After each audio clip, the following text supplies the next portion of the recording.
Hello everyone. हम last time discuss कर रहे थे filling of electrons in an orbital और filling of electrons in an atom. तो उसमें हमने ये देखा था कि इलेक्ट्रॉन की फीलिंग के लिए एक ऑर्बिटल के अंदर, एक एटम के अंदर हमें कुछ प्रिंसिपल जो हैं वो फॉलो करने पड़ते हैं, मानने पड़ते हैं। उसमें से हमने लास्ट टाइम पढ़ा था ऑब्बो प्रिंसिपल। आज हम देखेंगे नेक्स्ट जो प्रिंसिपल है वो है पॉलिस एक्सक्लूजन प्रिंसिपल। अब ये जो प्रिंसिपल है, क्वांटम नंबर्स पढ़ने के बाद अब हम ये कैलकुलेट कर सकते हैं कि एक ऑर्बिटल के अंदर कितने नंबर ऑफ इलेक्ट्रॉन्स जो है वो हम ऐड कर सकते हैं। इस प्रिंसिपल के अकॉर्डिंग क्या है, N orbital can accommodate maximum of 2 electrons and these must have opposite spins। इस प्रिंसिपल के अकॉर्डिंग क्या है कि जो एक ऑर्बिटल होती है उसमें मैक्सिमम कितने इलेक्ट्रॉन्स आ सकते हैं, 2 इलेक्ट्रॉन्स आ सकते हैं। और वो 2 इलेक्ट्रॉन्स क्या होने चाहिए, अपोजिट स्पिन के होने चाहिए, जो हमें स्पिन क्वांटम नंबर ने बताया था। एक क्लॉकवाइज होगा और एक एंटी क्लॉकवाइज होगा। ये जो प्रिंसिपल है ये लिमिट करता है कि एक ऑर्बिटल के अंदर कितने जाएंगे, 2 इलेक्ट्रॉन देंगे। इसका मतलब ये है कि एक ऑर्बिटल के अंदर या तो इलेक्ट्रॉन नहीं हो सकते, मतलब 0 इलेक्ट्रॉन हो सकते हैं, या तो फिर 1 इलेक्ट्रॉन हो सकता है, या फिर 2 इलेक्ट्रॉन्स हो सकते हैं। इसके ज्यादा इलेक्ट्रॉन्स नहीं होंगे। और जितने भी अगर 2 इलेक्ट्रॉन्स होंगे भी तो वो क्या होने चाहिए, अपोजिट स्पिन की होने चाहिए। इलेक्ट्रॉन को हम एरो से रिप्रेजेंट करते हैं ऐसे, तो इलेक्ट्रॉन जो है अपोजिट स्पिन की होनी चाहिए। फॉर एग्जाम्पल जैसे हमारे पास एस सब शेल है, इसके अंदर एक ही ऑर्बिटल होती है, एस ऑर्बिटल, तो मतलब इसके अंदर कितने इलेक्ट्रॉन्स होंगे, मैक्सिमम 2 इलेक्ट्रॉन्स।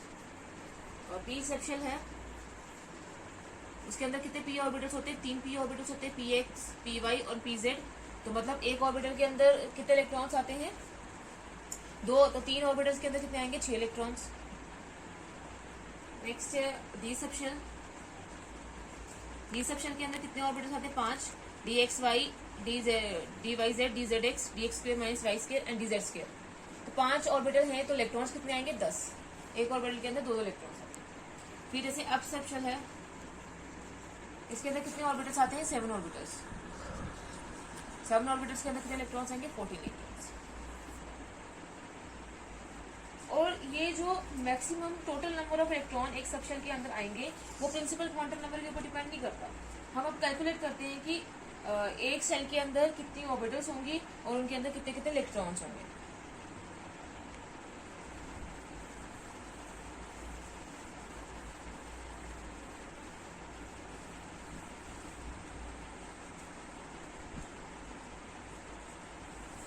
ये देखा गया है, ये कंक्लूड किया गया है कि मैक्सिमम नंबर ऑफ ऑर्बिटल्स एक शेल में कितनी होगी, वो n स्क्वायर से होगी। और मैक्सिमम नंबर ऑफ इलेक्ट्रॉन्स, एक ये बोहर ने बताया था कि मैक्सिमम नंबर ऑफ शेल्स जो होंगी, ऑर्बिटल्स कितनी होंगी, वो n स्क्वायर होगा। और उन ऑर्बिटल्स के अंदर इलेक्ट्रॉन्स कितने होंगे, वो 2n स्क्वायर आएगा। तो ये हम देखते हैं कि कैसे आता है।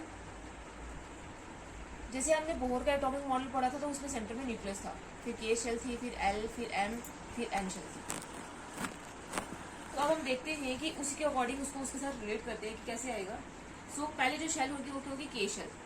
के शेल में फर्स्ट n की वैल्यू क्या होगी, प्रिंसिपल क्वांटम नंबर है तो ये फर्स्ट शेल है, तो इसमें n की वैल्यू क्या होगी, 1। अगर l की वैल्यू 1 होगी तो l की वैल्यू क्या होगी, फिर 0। l की है सब शेल। फिर m की वैल्यू भी 0 होगी। इसका मतलब यह है कि इसमें कितने ऑर्बिटल से एक ही वैल्यू था, एक ही ऑर्बिटल है। तो n की वैल्यू 0 होगी तो उसमें हम s सब शेल मानते हैं, और n1 जो है वो प्रिंसिपल क्वांटम नंबर को रिप्रेजेंट करते हैं। ये आ गया 1s सब शेल। तो एक ऑर्बिटल के अंदर कितने इलेक्ट्रॉन रहते हैं, 2। तो इसका मतलब के शेल के अंदर फर्स्ट जो शेल है उसके अंदर कितने इलेक्ट्रॉन्स जाएंगे, 2 इलेक्ट्रॉन्स जाएंगे। उसके बाद आती है कौन सी shell, M shell, L shell. इसमें n की वैल्यू 2 होगी, l की वैल्यू 0 भी होगी और l की वैल्यू 1 भी होगी। जब l की वैल्यू 0 होगी तो ये 2 रिप्रेजेंट करेगा प्रिंसिपल क्वांटम नंबर को। l की वैल्यू जब 0 होती है तो s सब शेल होती है, l की वैल्यू जब 1 होती है तो p होती है, तो 2p सब शेल और 2s सब शेल। तो m की वैल्यू यहाँ पे क्या होगी, 0 भी होगी, तो मतलब एक ऑर्बिटल एक ही आ गया। और उसके बाद अगर एल की वैल्यू 1 है तो क्या हो जाएगी -1 0 और +1, कितने आगे 3 ऑर्बिटल आगे। टोटल कितने हो गए 3 और 1 4 ऑर्बिटल हो गए, 3 और 1 4 ऑर्बिटल हो गए। अब एक ऑर्बिटल के अंदर 2 इलेक्ट्रॉन्स जा सकते हैं, तो 3 ऑर्बिटल्स के अंदर कितने जाएंगे 6 इलेक्ट्रॉन्स जाएंगे। 3 के अंदर 6 इलेक्ट्रॉन जाएंगे और एक के अंदर कितने जाएंगे 2, और 6 और 2 कितने होंगे 8 इलेक्ट्रॉन्स। उसके बाद नेक्स्ट है जब एन की वैल्यू क्या होगी 3 होगी, एन की वैल्यू जब 3 होगी तो शेल कौन सी होगी एम शेल। एम शेल में एल की वैल्यू 0 भी होगी, एल की वैल्यू 1 भी होगी और एल की वैल्यू 2 भी होगी। जब शेल कौन सी है 3 तो ये आ जाएगा 3। एल की वैल्यू जब 0 होती है सब शेल कौन सी होती है एस, 1 होती है तो पी, 2 होती है तो डी।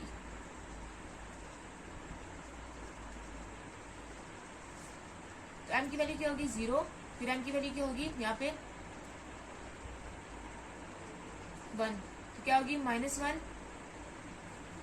0 और +1। फिर एम की वैल्यू क्या होगी -2 -1 0 +1 +2। कितने ऑर्बिटल्स हो गए, एक ऑर्बिटल ये होगी, 2 ऑर्बिटल ये हो गए, 3 ऑर्बिटल ये हो गए, 5 ये हो गए, टोटल कितने ऑर्बिटल हो गए 9 ऑर्बिटल्स। एम शेल में टोटल कितने ऑर्बिटल्स होते हैं 9 ऑर्बिटल्स, और 9 ऑर्बिटल्स में कितने इलेक्ट्रॉन्स होंगे 18, क्योंकि एक ऑर्बिटल के अंदर 2 इलेक्ट्रॉन्स आ सकते हैं, ये आगे 18 इलेक्ट्रॉन्स। उसके बाद जब एन की वैल्यू क्या होगी 4, तो कौन सी शेल आएगी एन शेल।